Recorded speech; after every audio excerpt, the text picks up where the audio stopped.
Oke, Assalamualaikum warahmatullahi wabarakatuh. Selamat sore Waalaikumsalam semuanya. warahmatullahi wabarakatuh. Oke, Selamat sore. sore Sore. Pak. Oke, hari ini kita dalam kondisi karantina COVID-19 nih, dan juga dalam dalam suasana bulan puasa, jadi hitung-hitung ngabuburit. Gimana kalau kita mengisi waktu kosong ini dalam kita melakukan diskusi santai dengan para pakar kita, nanti dijelaskan mungkin. Di mana tujuannya adalah untuk menghilangkan kejenuhan nih, apalagi sekarang kita di rumah aja, nggak ada kegiatan lagi selain tiduran mungkin atau apa. Nah, gimana kalau kita diskusi santai di sini? Di mana temanya nih menuju reakreditasi unggul. Nah, siap-siap nih Pak, menuju reakreditasi unggul. Nah, dalam diskusi sore ini kami sudah mengundang beberapa pakar. Yang pertama ada Dr. Bapak Emron Edison. Ya, Beliau terima adalah kasih. Ketua Prodi Manajemen Pariwisata di Stiparia Pari Bandung. Beliau adalah seorang dosen dan juga berpengalaman di beberapa perusahaan yang menggunakan standar ISO 9001. Selain itu, kami juga mengundang Bapak Adrian Agus SSMM Par. Nah, beliau ini adalah Kaprodi Usaha Perjalanan Wisata. Selamat sore, Bapak. Selamat sore, terima kasih. Ya, berhubung dengan tema kami kali ini menuju reakreditasi unggul, nah kita ini punya banyak pertanyaan kayaknya tentang hal itu. Oke, langsung aja kali ya. Ya. Pertanyaan pertama nih Pak. Kenapa sih pada saat reakreditasi perguruan tinggi selalu sibuk sekali dalam mengumpulkan beberapa dokumen? Nah, kira-kira kenapa nih Pak? Terima kasih Bu Indah. Ini Bu Indah ini selaku Ketua Prodi Pariwisata. Saya mencoba jawab. Kesibukan itu karena sebelum 6 bulan berakhir, Prodi harus mengupload data. Keterlambatan, umpamanya minggu aja, ini bisa reakreditasi kita dibatalkan.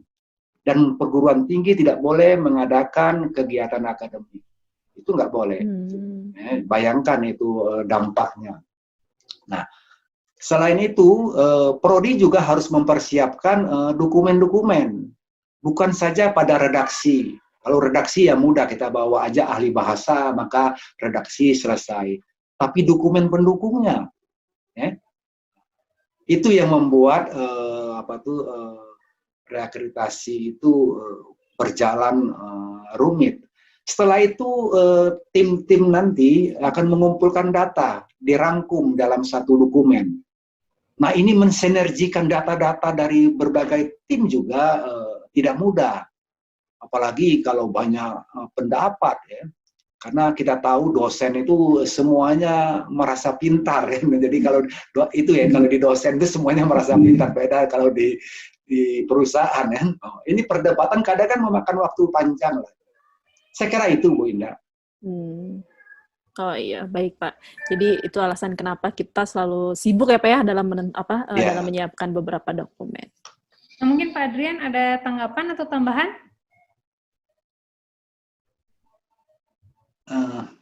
Suaranya nggak kedengaran, Pak Adrian. Suaranya? Di-mute. Halo? Nah, Oh iya. Memang betul yang disampaikan Pak Emron tadi. Saya yang selaku seorang ketua prodi yang pernah mengalami ya proses reakreditasi, itu memang salah satunya yang membuat kami kesulitan karena dalam kegiatan sehari-hari sebetulnya kita sudah melaksanakan ya apa yang menjadi tuntutan prodi, namun tidak ada yang mendokumentasikan. Nah, seperti kegiatan bimbingan mahasiswa, perwalian, kemudian prestasi mahasiswa. Nah, itu sebetulnya di prodi kami itu ada gitu ya. Banyak yang dicapai lah. Tapi begitu ditanya dokumen bukti pendukungnya, nah, itu yang tidak pernah kami kumpulkan gitu dalam kegiatan sehari-hari. Itu yang membuat proses reakreditasi menjadi sibuk. Kita mencari-cari dokumen pendukung yang tadi disampaikan Pak Emron ya. Betul. Padahal kalau hanya ditulis saja sudah ada gitu kegiatannya. Itu Bu kira-kira. Iya, Pak. Maya, betul. Nah, saya juga ingin menanyakan nih Pak nih, apa sih perbedaan ISO dengan reakreditasi? Apakah ada bedanya Pak? Oh ya, begini, ada perbedaannya. ISO itu yang disertifikasinya adalah prosesnya ya. Jadi bagaimana proses dilakukan di perusahaan atau di perguruan tinggi. Nah, tentunya proses itu berdasarkan dokumen-dokumen pendukung seperti prosedur ya. Sudah itu apa namanya itu instruksi kerjanya, semua harus ada. Nah, sedangkan di reakreditasi ini tidak pada proses saja, tapi pada output. Nah, bahkan pada standar 9 ini sampai outcome. Bayangkan begitu beratnya. Dahulu orang kalau sudah banyak kerjasama sudah hebat. Kalau sekarang karena kita sudah berbasis outcome, maka kerjasama itu sejauh mana implementasinya. Nah, bagi perguruan tinggi swasta ini sulit. Kerjasama itu udah diambil oleh perguruan tinggi negeri. Ya, ini yang sulit kan. Nah, kecuali perguruan tinggi swastanya image-nya udah ditingkatkan ya, baru percaya orang ya ini kerjasama. Yang kedua aspek lulusan. Kalau dulu orang melihat rasio lulusan itu berapa persen dari yang ada, IPK-nya berapa. Itu kalau dulu. Kalau berbasis outcome, sejauh mana mahasiswa itu diserap oleh industri atau oleh pemerintahan, perusahaan ya, begitu berat lah ya. Selain itu dulu orang sejauh mana orang membuat jurnal. Kalau sekarang tidak sekedar membuat jurnal, mereka dituntut sejauh mana pula citasi yang didapatkan. Nah, bagi perusahaan, bagi perguruan tinggi swasta berbeda dengan negeri. Di negeri itu dosennya banyak, jadi yang membuat jurnal itu banyak. Tentunya yang disitasinya juga banyak. Bayangkan perguruan tinggi swasta yang dosennya rendah. Apalagi dosennya juga hanya sebagian yang membuat jurnal kan. Jadi sedikit. Nah, yang disitasi juga sedikit. Bayangkan ranking Sintanya berapa kita. Ya. Perguruan tinggi itu banyak diuntungkan negeri itu. Dari jumlah dosennya, dari jumlah yang menulisnya, ya kira-kira begitu. Itu yang perbedaan ISO dengan reakreditasi. Jadi sampai berbasis outcome. Oh, berarti reakreditasi itu bisa dikatakan lebih sulit dibandingkan dengan ISO ya Pak ya? Begitu ya? Tidak juga kalau kita dikatakan 100% lebih sulit ya. Karena prinsip menjalankannya hampir sama sebenarnya. Baik. Oke. Berhubung udah ada pertanyaan tentang ISO nih Pak, selanjutnya masih tentang ISO juga. Kenapa sih perguruan tinggi yang menggunakan standar ISO itu sukses dalam reakreditasi? Ini nyambung juga tadi sama pertanyaan yang Bu Zia. Aduh, ini Bu Indah ini ya tapi boleh buat ya, karena kita mengisi kekosongan. Saya coba jawab. Iya Pak, sharing aja. Oke, begini. Prinsipnya penilaian reakreditasi itu bukan dari standar ISO. Jadi walaupun perguruan tinggi itu menerapkan standar ISO, tidak dinilai itu standar ISO-nya, ya. Karena yang dinilai adalah standar yang dibuat oleh Badan Akreditasi Nasional Perguruan Tinggi, BANPT itu. Nah, tapi harus diingat, kenapa kalau perguruan tinggi menggunakan standar ISO itu berhasil? Nah, begini, kalau perguruan tinggi itu menggunakan standar ISO, ini mencerminkan bahwa perguruan tinggi itu memiliki komitmen tinggi. Kenapa demikian? Sebab untuk mendatangkan asesor ISO itu, pelatihan ISO, itu biayanya cukup mahal. Cukup mahal. Dia datangkan, dia pengen orang datang mengaudit dia. Ya, bayangkan. Kalau di reakreditasi, pada saat orang mau mengaudit, semua dosen pada ketakutan. Ini perbedaannya, ya.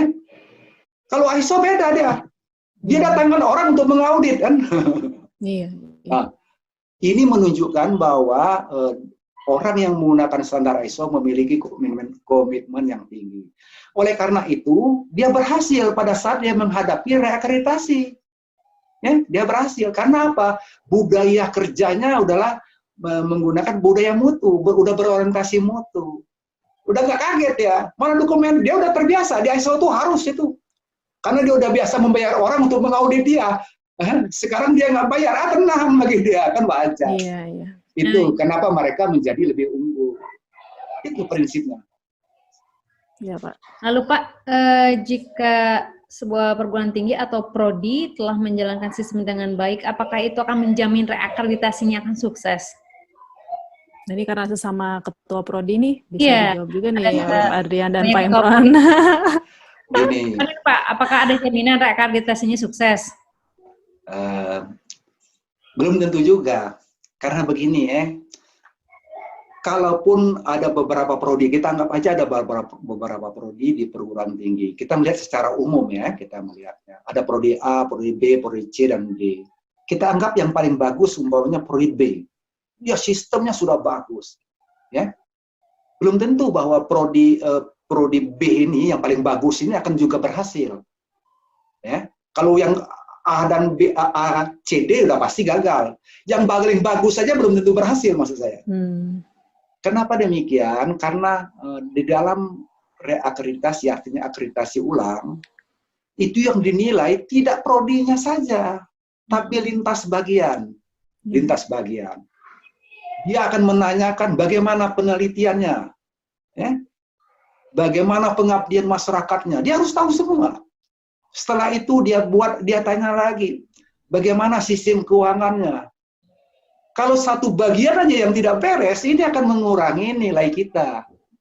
Nah, tapi kita juga harus ingat, bukan sekedar baik aja. Sekarang itu ada namanya, kalau dulu PDCA ya, kita kenal PDCA. Nah, sekarang kita ubah menjadi PPEPP. Jadi harus ada perencanaan. Jadi tidak boleh kita tahu-tahu ada penelitian, banyak penelitian, tapi kita nggak ada perencanaan. Nanti kalau sederhana aja orang mengaudit. Apakah Anda di sini banyak penelitian? Banyak. Ada nggak perencanaannya? Nggak ada. Satu proses kita udah gagal. Betul nggak? Jadi harus diawali dengan perencanaan. Tidak semua perencanaan itu akan tepat, tetapi perencanaan itu adalah tonggak awal. Lalu kita pelaksanaan, lalu kita evaluasi, ya, pengendalian dan peningkatan. Ini siklus harus berputar. Itu saya kira. Oke, mungkin dari Pak Adrian mungkin bisa ada yang mau ditambahkan karena ini menyangkut prodi juga nih Pak. Ya, memang itu apa yang disebutkan tadi itu perencanaan ya. Nah, itu kadang-kadang yang kita terlewat gitu. Jadi apa yang kita lakukan di prodi kalau kita rasakan baik, nah langsung kita laksanakan gitu. Ya, gitu. Kebiasaan itu Pak ya. Padahal tidak ada di dalam rencana strategisnya ya Pak ya. Betul, betul. Sebetulnya itu yang penting, kita di prodi itu harus menyusun rencana strategis sehingga apa yang kita laksanakan sesuai dengan perencanaannya. Dan juga yaitu kalau kita mengikuti standar ISO saya rasa akan menjadi baik ya, karena setiap apa yang kita lakukan itu tercatat dan terdokumentasi sehingga pada saat proses akreditasi semuanya sudah tersedia gitu ya. Itu yang saya kira salah satu kunci juga keberhasilan dalam proses reakreditasi. Nah, oke. Betul. Apa namanya, bicara tentang kesuksesan berhasil dalam berakreditasi nih Pak, bagaimana tindakan perguruan tinggi? Nah, ini bisa dibilang kayak tipsnya ya Pak ya, mungkin yang lebih spesifik lagi, seperti apa Pak? Tindakan perguruan tinggi sederhana sebenarnya. Dia harus memiliki komitmen. Itu kunci utamanya, komitmen. Jadi komitmen itu penting. Yang kedua, saya mungkin meminjam dosen saya dulu, itu ada Profesor Sidik Priyadana, itu mengatakan tidak cukup komitmen, harus konsensus. Kita panggil semua dosen, kita harus melaksanakan ini. Sudah itu kita konsisten kan? Kita punya komitmen, kalau tidak konsisten juga percuma. Tapi yang paling kita ingat, bahwa semua yang kita buat itu harus punya konsekuensi. Jadi, ada indikatornya. Kalau dia tidak berhasil, apa yang harus dilakukan? Ya. Kira-kira gitu. Kalau semua aturan atau prosedur yang dibuat tanpa ada konsekuensinya, maka dia hambar. Ya, tidak menggigit. Saya kira begitu. Ya.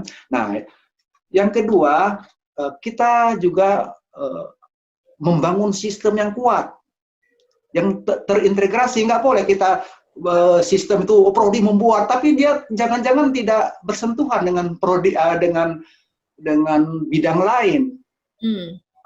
Ini kita harus bangun sistemnya. Mungkin pernah saya cerita begini. Apakah pernah saya cerita tentang pom bensin ya? Belum ya? Mungkin saya ceritakan dulu ya. Nah begini, saya ambilkan analogi dari dua perusahaan besar. Ada PT Kereta Api dan ada Pertamina. Pertamina ini dia memiliki pom bensin, ada yang bukan punya dia, tetapi dia harus membina semua pom bensin, kan begitu. Dulu kalau kita ke pom bensin, itu mengisi bensin itu tidak pernah ada budaya ya, atau disebutnya budaya organisasi. Atau ngisi berapa liter Pak? Seret, isi. Terus sekarang dari nol Pak, kan begitu. Di mana antrian mobil, nggak ada motor dulu awalnya. Mobil, semua motor beda. Ya. Nah, pada saat audit mereka terhenti, dulu dia diaudit setiap 6 bulan tuh diaudit ya, oleh badan audit independen. Nah sekarang nggak ada lagi tempelan audit itu. Nah, akhirnya apa? Kalau kita mau isi bensin, umpamanya mobil mau isi bensin, tahu-tahu udah diserobot oleh motor sekarang, ya. Yeah. Nah karena apa? Motor sekarang sudah banyak pakai Pertamax. Nah mereka tidak mengantisipasi perubahan ini. Jadi, kalau orang berbicara mutu, maka dia harus antisipasi. Tidak boleh, oh ini karena belum siap, nggak boleh. Kalau mutu itu harus siap. Ya. Nah, gagal kalau saya lihat di pom bensin itu, gagal ya. Berbeda dengan PT Kereta Api. Dulu orang kalau mau mesan karcis, caloknya wah begitu panjang. Saya pernah antri di Jakarta, itu sering sekali. Saya tahu kira-kira hitungan saya dapat, nggak dapat. Tahu di belakang Pak, kalau mau karcis ini Pak, saya terpaksa beli calo. Kalau di calo juga habis, saya bisa aja dulu melompat kayak kereta api, naik aja kereta api, nanti bayar aja dengan kondektur, selesai dulu. Tapi saat ini tidak kita ketemukan lagi. Ini adalah sebuah perubahan, sebuah komitmen dari pimpinan. Waktu itu PT Kereta Apinya dipimpin oleh Jonan kan. Sekarang budaya organisasinya menjadi kuat. Sama dengan naik kereta api, awalnya orang mengoceh itu di stasiun. Naik kereta api aja harus lihat ke KTP. Dulu kan. Tapi sekarang udah menjadi perilaku kan. Ya, perilaku. Jadi budaya organisasi PT Kereta Api bisa mengubah perilaku penumpang. Ya, akhirnya terbiasa dia. Itu kekuatan budaya organisasi. Nah, jadi penting sekali kita harus melakukan sebuah perubahan. Perubahan itu kadang-kadang ya membuat kaget ya kadang-kadang ya. Tapi itu penting kita lakukan. Saya kira gitu Bu Zia. Bu Indah. Bu Indah ya. Ya. Aku yang nanya, Pak. Aku yang nanya. Saya berubah, jadi saya nggak tahu. Nah, Pak, pertanyaan saya nih, saya pengen nanya nih selanjutnya tentang SPMI. Saya kira setiap perguruan tinggi memiliki SPMI ya, Pak ya? Iya. Nah, apa sih peran SPMI dalam mendukung reakreditasi kampus? Iya. Mari kita jawab aja lah ya. Begini, Bu Zia. Ya. Peran SPMI tadi ya? Ya, betul. Nah, ingat, SPMI itu adalah satuan pengawas mutu internal. Itu bahasa resminya. Bisa aja diganti istilah-istilah, boleh-boleh aja, tapi bahasa resminya. Nanti yang diaudit itu, ini dalam sebuah teorinya, SPMI akan diaudit oleh SPME namanya. Satuan Penjaminan Mutu Eksternal, itu BAN PT itu. Ya. Nanti atau nantinya ada nanti badan independen, tapi masih BAN PT sekarang ya. Jadi, ya, itu jadi SPMI akan diaudit oleh SPME. Itu jadi peranannya penting ya, sama pentingnya dengan prodi ya. Tapi ingat, SPMI itu dia sebenarnya bukan peranan audit sebenarnya, tapi peranan evaluasi.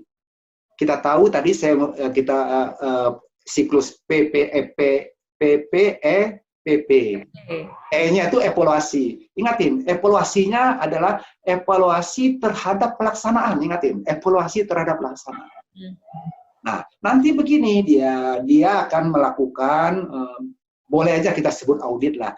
Dia melakukan audit, tapi ingat, audit dia tidak boleh atas nama SPMI, tapi atas nama ketua. Ya. Artinya, dia harus ada perintah dari ketua untuk melaksanakan itu. Jadi jangan, saya besok pagi, saya audit dia. Nggak boleh. Harus ada. Kalaupun darurat juga harus ada perintah. Nah, bentuk perintah ini macam-macam. Ada perintah pada saat dia pelaksanaannya, dikeluarkan SK. Ada perintah pada saat dia menyusun rencana kerja. Pada saat rencana kerja itu disetujui, maka itu sudah juga disebut perintah. Nah, pada saat dia melaksanakan tanggal waktunya, dia tembusan ketua sebagai laporan. Nah, itu. Tembusan ketua sebagai laporan. Kenapa? Rencana kerjanya sudah disetujui oleh ketua. Nah, jadi ada dua teknik yang kita gunakan. Tapi SPMI juga tidak boleh melakukan pemeriksaan mendadak. Kok saya mau melihat umpamanya Pak Adrian atau Bu ini besok pagi saya audit. Nggak boleh begitu. Jadi jangan membuat suatu badan yang menakutkan. Dia akan mengaudit umpamanya seminggu, dia mengirim surat, bentuk-bentuk yang akan dipertanyakan ditulis, namanya tilik, daftar tilik. Nah, nanti bisa aja berkembang dalam pertanyaan. Jadi pertanyaannya jadi tidak sebagai kayak orang audit. Kalau audit itu begini, kalau dia bertanya tidak mendapatkan jawaban yang menyenangkan atau memenuhi keinginannya, maka disclaimer dia kan. Data tidak bisa disclaimer. Cukup aja gitu, dia nggak perlu lama waktunya. Tapi kalau di audit SPMI, dia mencatat, dia tanya sampai ini datanya mana, ya kan umpamanya coba tunjukkan umpamanya standar 1. Dia dengan baik, Pak Ardian coba tanggal 1 seminggu nanti saya akan menanyakan ini, pakai daftar kan. Jadi Pak Ardian minimal dibuat sibuk dulu umpamanya ya. Sampai sana Pak Ardian, ini udah ada belum datanya? Oh, datanya belum ada. Oh ya belum, ya udah tinggal contreng. Kapan Pak disiapkan? Nah, kita berkomitmen lah kira-kira ini akan nanti saya ajukan kepada ketua untuk ini. Oh tanggal sekian, tulis tanda tangan para, kan dengan senyum aja.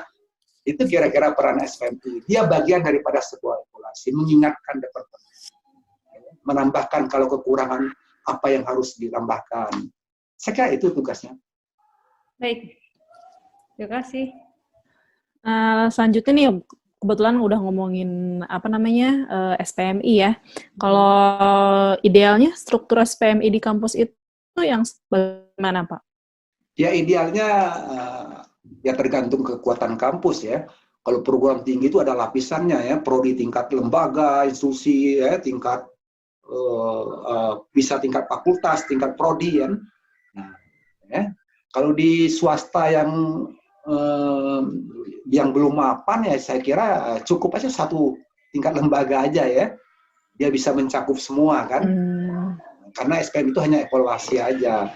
Nah, kalau di lembaga namanya SPMI, biasanya kalau di bawah gugus macam-macam lah, itu hanya istilah nama aja ya. Saya kira kalau prodi kalau hanya 3 atau 4 prodi di tingkat lembaga, untuk apa terlalu banyak kan? Iya. Pertanyaan selanjutnya Pak, saya punya pertanyaan terakhir nih buat bapak-bapak nih, buat Pak Imron. Terakhir. Ya. Terakhir Pak. Terakhir Pak, tenang Pak. Siapa yang membuat standar dan prosedur di perguruan tinggi? Nah, siapakah yang membuat standar dan prosedur tersebut? Siapa dulu nih? Mangga, silakan Pak Imron dulu. Ya. Jadi ingat, standar itu adalah kewajiban semua bagian. Semua bagian harus membuat standar. Nah, agar standar itu tidak menyimpang dari tujuan, jadi sebelum kita membuat standar, kita mengacu dulu kepada kebutuhan dari instrumen reakreditasi. Dulu namanya borang kan, sekarang instrumen.